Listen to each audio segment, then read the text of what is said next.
Yang kami hormati pimpinan DPR, Ketua Komisi 8, 9, dan 11 DPR RI, para anggota Komisi 8, 9, dan 11 DPR RI. Terima kasih telah mengundang saya pada rapat pada siang hari ini.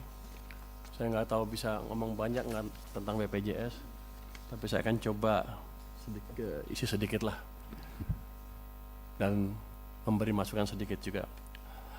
Bapak Ibu pimpinan anggota Komisi 8, 9, dan 11 yang saya hormati, sebagaimana kita ketahui bersama bahwa APBN 2026 next didesain tetap ekspansif dan sustainable untuk mendukung 8 agenda prioritas yang diantaranya untuk mewujudkan kesehatan yang berkualitas, termasuk untuk mendorong efektivitas program jaminan kesehatan nasional atau JKN, sehingga akan meningkatkan akses, kualitas layanan, serta mampu memproteksi keuangan masyarakat dalam memenuhi biaya kesehatan. Kalau kita lihat tuh total biayanya mencapai 247,3 triliun rupiah. Jadi pemerintah betul-betul serius memperbaiki kesehatan masyarakat. Ini mungkin angka yang kadang-kadang orang nggak tahu. Kalau saya di keuangan juga bingung, pusing terus, ini besar terus, makin besar, tapi nggak apa-apa. Ini memang kewajiban pemerintah untuk menjaga kesehatan masyarakat. Next. Berbagai program pemerintah memberikan manfaat yang diterima langsung oleh seluruh lapisan masyarakat. Sekitar 897,6 triliun rupiah dari total belanja pada APBN 2026 diperkirakan akan diterima oleh masyarakat dalam bentuk MBG, subsidi, dan kompensasi energi, KUR, serta berbagai program bansos termasuk PBI JKN bagi 96,8 juta orang. Jadi terlihat sekali keberpihakan pemerintah terhadap masyarakat ya. Sebanyak 59% dari total alokasi tersebut akan dimanfaatkan oleh masyarakat yang seharusnya menjadi PBI JKN desil 1-5. Namun masih ada sekitar 41% masyarakat PBI JKN yang berada pada desil 6-10 yang seharusnya tidak menjadi PBI JKN. Mungkin langsung ya. Slide 5 langsung. Pemerintah secara konsisten mewujudkan kesehatan yang berkualitas. Pada tahun 2026, pemerintah telah mengalokasikan anggaran kesehatan yang mencapai 247,3 triliun rupiah, seperti yang saya sebutkan tadi, meningkat 13,2% dibanding tahun sebelumnya. Mencakup di dalamnya untuk mendorong efektivitas program JKN melalui dukungan iuran bagi penerima bantuan iuran atau PBI untuk 96,8 juta peserta. Seperti yang tadi disebutkan juga oleh Menteri Kesehatan. Komitmen pemerintah terhadap JKN diwujudkan melalui dukungan pembiayaan JKN yang terdiri dari pembiayaan defisit. Sejak tahun 2014 sampai 2019, tren pembiayaan JKN mengalami peningkatan defisit. Penyebab utama karena gap iuran dengan manfaat. APBN berkontribusi menutup defisit hingga tahun 2019 dan tahun-tahun selanjutnya dengan melakukan intervensi dengan penyesuaian melalui Perpres 75/2019, Jo Perpres 64/2020. Yang kedua adalah melalui pembayaran iuran bagi penyelenggara negara ASN mencangkup pekerja penerima upah penyelenggara negara, ASN Pusat, TNI, dan Polri, juga yang bukan pekerja penyelenggara negara, yaitu pensiunan dan veteran. Yang ketiga melalui jalur pembiayaan P4 untuk reformasi JKN. Dukungan reformasi JKN melalui skema program for result atau P4 dalam rangka penguatan kualitas dan akses layanan dan keberlanjutan dan efisiensi penajaman belanja kesehatan dalam JKN. Berikutnya, pemerintah juga mendukung JKN dengan membayarkan iuran PBI JKN melalui DIPA Kemenkes. Komitmen pemerintah terlihat dari capaian PBI JK yang selalu di atas 99% sejak tahun 2023. Sejak tahun 2021, besaran iuran jaminan kesehatan bagi peserta pekerja bukan penerima upah atau PBPU dan bukan pekerja atau BP dengan manfaat pelayanan di ruang perawatan kelas 3 telah disamakan dengan iuran peserta penerima bantuan iuran atau PBI, yaitu sebesar Rp42.000 per orang per bulan. Dari total iuran tersebut, Rp35.000 dibayarkan oleh peserta PBPU dan BP atau pihak lain atas nama peserta, sementara Rp7.000 dibayarkan oleh pemerintah sebagai bantuan iuran. Dengan rincian Rp4.200 ditanggung oleh pemerintah pusat dan Rp2.800 ditanggung oleh pemerintah daerah.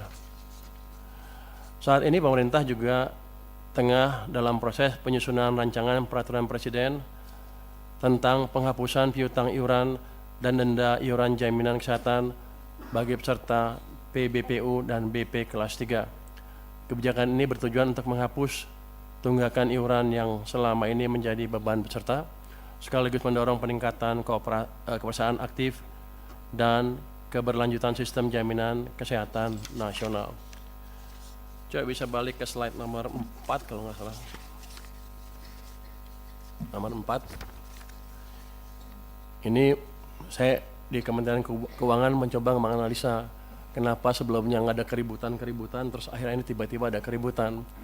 Kalau kita lihat tabel ini yang tadi juga dipakai oleh Menteri Sosial, itu jumlah penghapusan dan penggantian PBIJK yang dihapus tuh di bulan Februari tahun 2026 naiknya atau mencapai 11 juta orang, itu hampir 10% dari total kan, dari 98.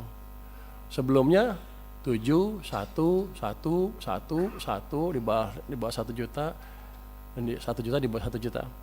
Jadi ini yang menimbulkan kejutan, kenapa tiba-tiba rame di bulan Februari tahun ini menurut dugaan kami ya, karena sedemikian besar orang yang terpengaruh dan mereka tidak tahu bahwa mereka sudah tidak masuk dalam daftar lagi, sehingga ya kerasa lah itu.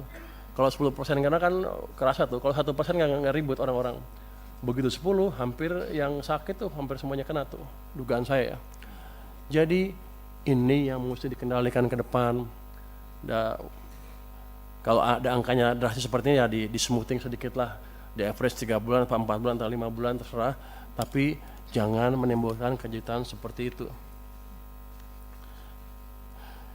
Bapak, Ibu pimpinan, dan seluruh anggota Komisi 8, 9, dan 11 yang saya banggakan, kita semua tentu ingin program JK ini dapat berjalan efektif, sehingga benar-benar manfaatnya dirasakan seluruh masyarakat Indonesia tanpa keributan yang terlalu signifikan, karena uang yang saya keluarkan sama, nggak berubah. Kenapa keributannya beda? Berbagai langkah perbaikan tentunya harus terus dilakukan agar tepat sasaran. Apa? Iya tuh keributan kan. Oh, ribut aja lo. Kan saya hanya diundang ke sini, katanya ada protes di masyarakat rame. Tadi Bapak Ketua juga bilang ada keributan di masyarakat sedikit. Jadi saya bilang keributan aja lah biar sama bahasanya ya Pak ya. Tapi kita ngerti masalahnya di mana. Jadi dengan sejalan dengan tersebut, upaya perbaikan ketetapan sasaran senantiasa harus mempertimbangkan hal-hal sebagai berikut. Tadi Pak Menkes sudah memberi permintaan berapa bulan, segala bulan. Saya perkuat sedikit deh. Pertama, perubahan data PBI JKN pada prinsipnya merupakan upaya untuk meningkatkan kualitas dan tata kelola program JKN agar lebih tepat sasaran, melindungi masyarakat miskin dan tidak mampu. Itu. Jadi pemutahirannya jangan bikin keributan. Yang kedua, penonaktifan peserta PBIJK dapat dipertimbangkan untuk tidak langsung berlaku, namun diberikan jangka waktu 2-3 bulan, tadi Pak Menkes 2 bulan, 2-3 bulan yang disertai dengan sosialisasi kepada masyarakat. Jadi begitu mereka masuk list, tidak masuk lagi ke daftar PBI, langsung trigger sosialisasi ke mereka bahwa mereka tidak masuk lagi ke list itu, sehingga mereka bisa melakukan tindakan yang diperlukan, entah membayar dengan tempat lain atau gimana. Tapi jangan sampai yang udah sakit tiba-tiba begitu mau cek cuci darah lagi tiba-tiba nggak eligible, nggak berhak. Kan itu kayaknya kita konyol. Ya, Padahal uang yang saya keluarin sama. Saya rugi di situ, uang keluar, image jelek jadinya. Pemerintah rugi dalam hal ini, Pak. Kemudian yang masukan dari kami adalah penentuan jumlah PBI dilakukan dengan hati-hati dan terukur dengan mengedepankan ketepatan sasaran, kemudahan akses layanan, dan menjaga keberlanjutan program JKN. Tadi kan kalau ditanya ada nggak ruang untuk ngisi orang-orang tadi yang nggak masuk, kan ada, kan masih 96 juta sekian kan, targetnya 98. Harusnya kalau prosedurnya clear, nggak ada masalah itu. Jadi kita masalahnya adalah masalah operasional, masalah manajemen, dan masalah sosialisasi yang harus bisa dibereskan secepatnya. Kalau itu membuat uang yang saya keluarkan untuk Anda lebih kecil, saya mendukung. Ribut dikit nggak apa-apa. Tapi ini kan sama, uang yang saya keluarkan sama, ribut lagi. Saya rugi banyak, Pak. Ke depan tolong dibetulin. Dengan demikian penjelasan kami tentang dukungan APBN 2026